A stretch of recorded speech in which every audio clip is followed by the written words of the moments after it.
So pull out your markers at different values. So 30, 80, 10, 60,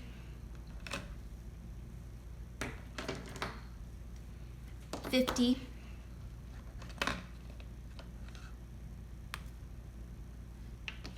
20. So there's some good variations in value for your markers. And we're going to begin by placing a light source.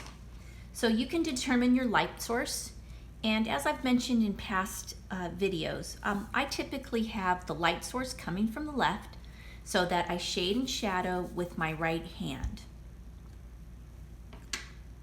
I'm going to begin with the round sphere, and I'm going to show you how it differs just on standard Xerox paper versus marker paper. So to begin, you start with your lightest color and then work to your darkest. So to begin, you're going to work with 10%. So 10%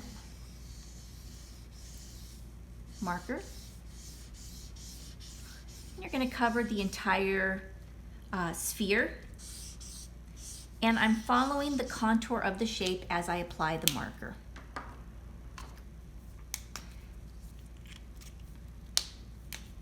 Next, you move to 20. And then you go back and blend with 10.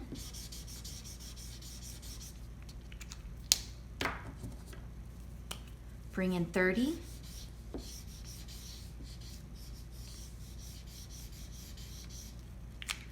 Blend with 10 or 20. Move to your darkest color. And then blend back with 20 or 30.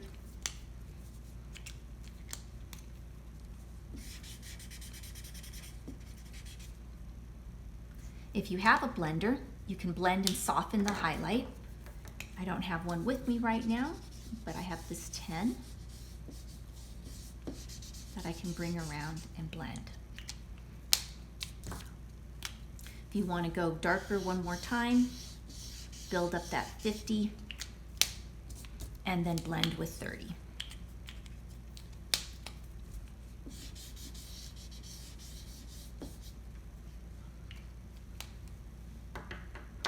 If you would like, you can add some 60 or 80.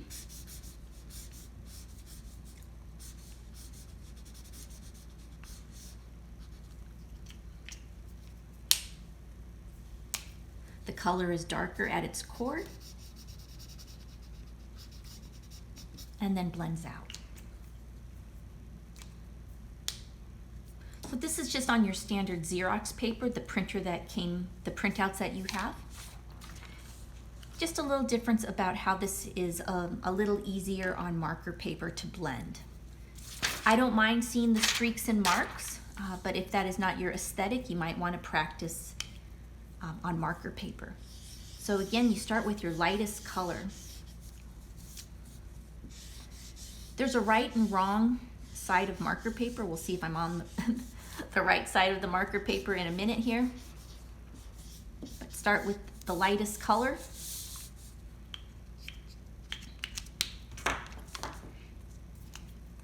Then move to 20. I don't think I'm on the right side.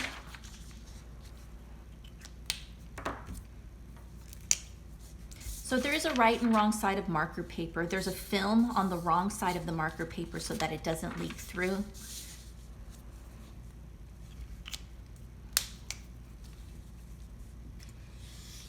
Ah, there, that seems better. Okay, so start with 10.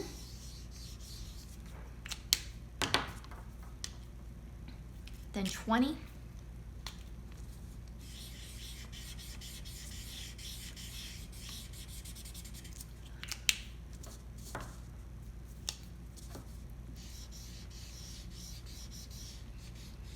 Take that 30 all the way down. some of it around.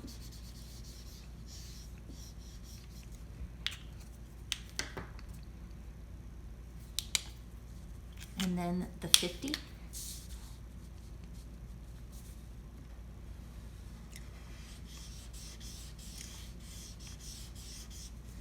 And then blend with the lighter color, 30 or 20. Blend up.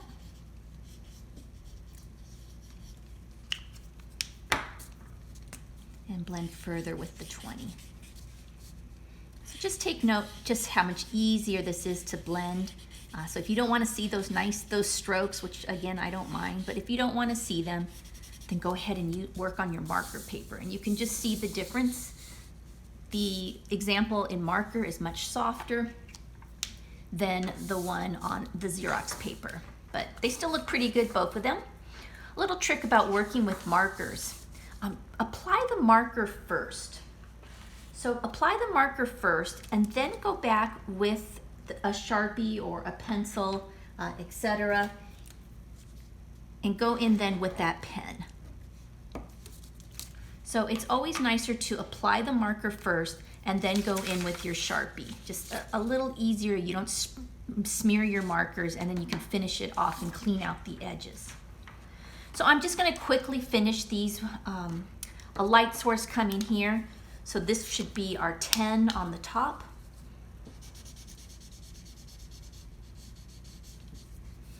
Let's do 20 or 30 on the side. I'm going to do 30. When you apply your markers, you should apply your markers in the direction of perspective. So here, vertical lines are vertical, and up here, if I'm going to draw a couple lines, they're going to go to the vanishing point. And you'll see this in a minute. To apply a marker using a straight edge, hold the straight edge in the palms of your hands, turn your knuckles, and press down with your thumb. Now you have a protected edge. To quickly apply marker, you apply marker vertically and you pull away from the marker like this. So a couple things you can do if you want to be neat and tidy. Go ahead and, just like when we were maybe kids in coloring books, put some around the edges, pull away from your marks.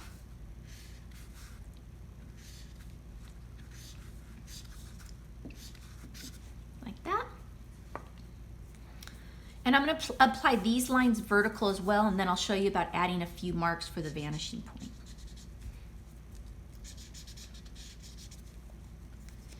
I'm going to put 50.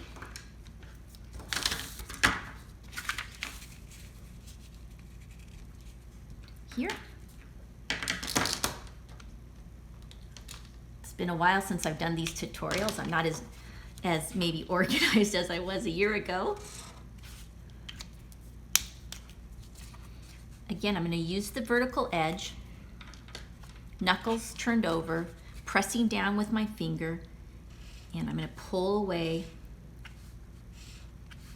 from the edge. So pull away from my marks.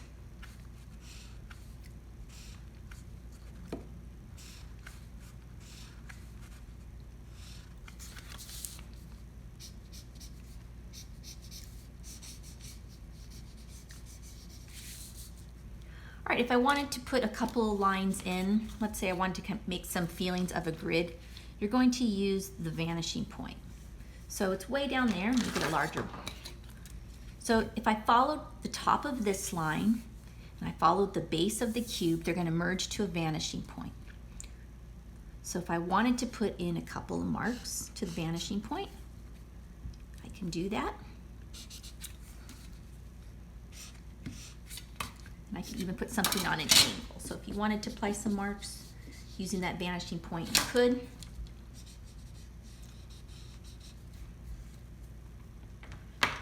Same on the top as well. If you want to see some of those and you want a nice flat lid, find the vanishing point and you can come across. We have a second vanishing point going off this way that can go across the top.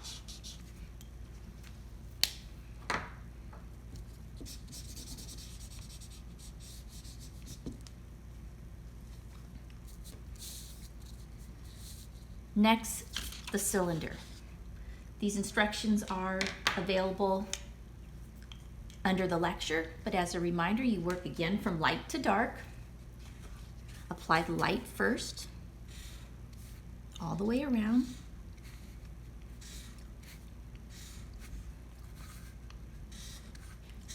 Leaving a highlight spot.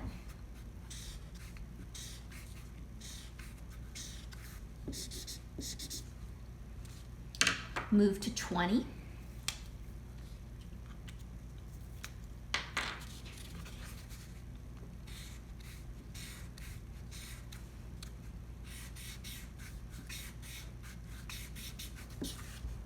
Almost running out.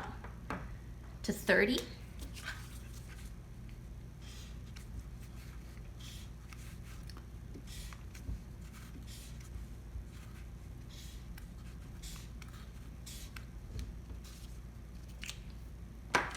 The less blending you do and more streaks that you keep will make the object look shinier. The more that you go in and blend, the more soft the object will look. So that's up to you. So again, these nice harsh marks are indicating that light's hitting there. The blending effect makes something look softer and more solid.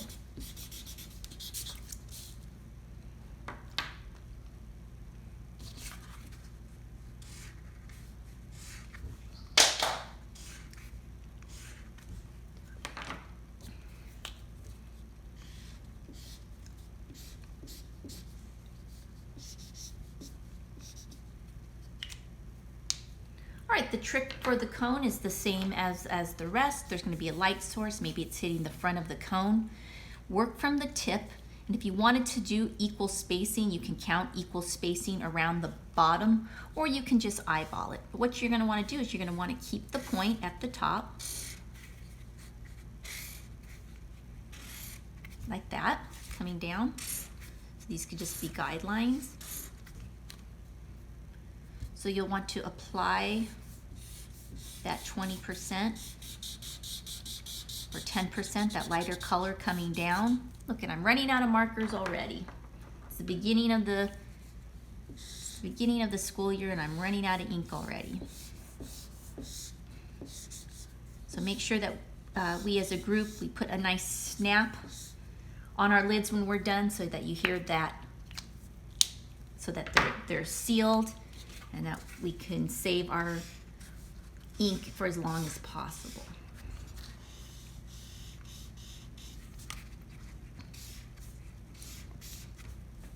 So again, sharp lines make something look nice and polished and shiny, while blending it in gives a more solid look and less reflective look.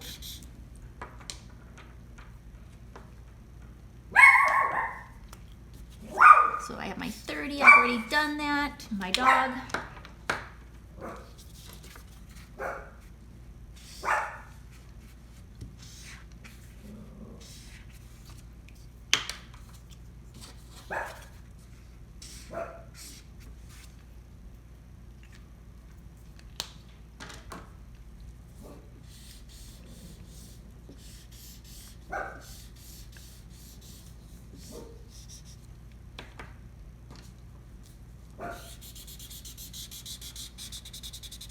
So make sure that you do come to the end. I feel like I didn't come to the end enough here. And I am running out of my 20s and my 30s. So do make sure you come to the end so that you have a nice base.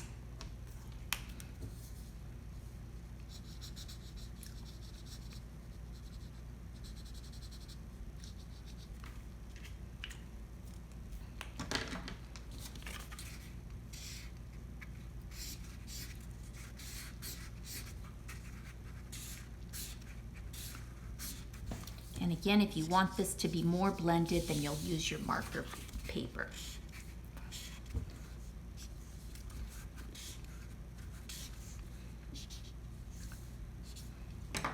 Right, there's your basic shapes with the light source coming from this angle or coming from the front, working from light to dark using markers.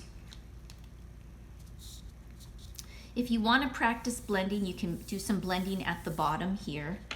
And once you start moving from grayscale to color, you're going to apply the same tricks that I just showed to you here with gray. You're going to work from the lightest color to the darkest color, and you're going to blend as you hop and move up. So for example, I have some colors of gold here, and I'm going to begin by using this beige color and applying the beige all the way across.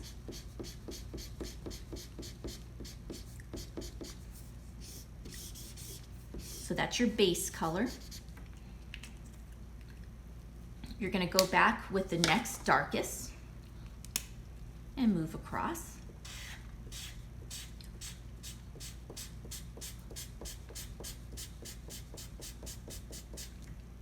And then blend.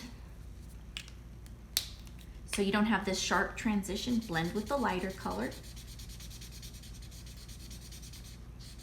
You're going to need enough space to do that. So I left enough. Move on to next. This is working wet on wet.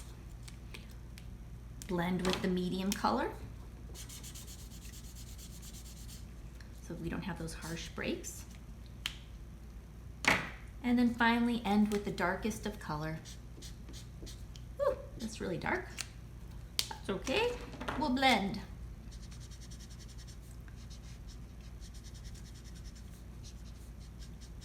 So I might let that dry a little bit right here and get some nicer transition.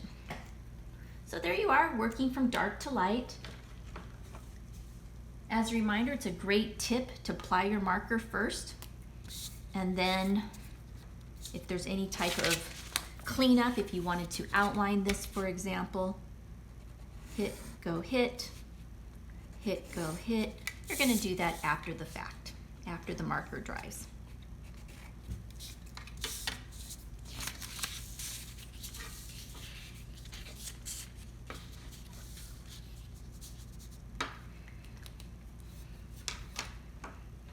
You can blend two colors, for example, let's do a green and a yellow. So here's another wet on wet example that if you block out some color,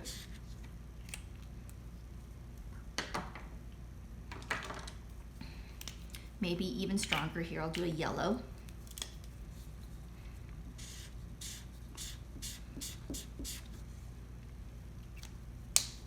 And then you come back with another color where those two overlap. You should get yellow and a green, and you should get a lime green.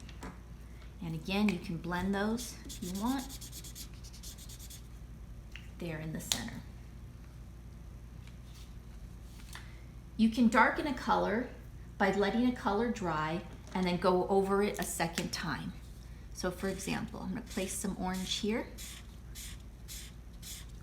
I'll let it dry and then I'll go over it again.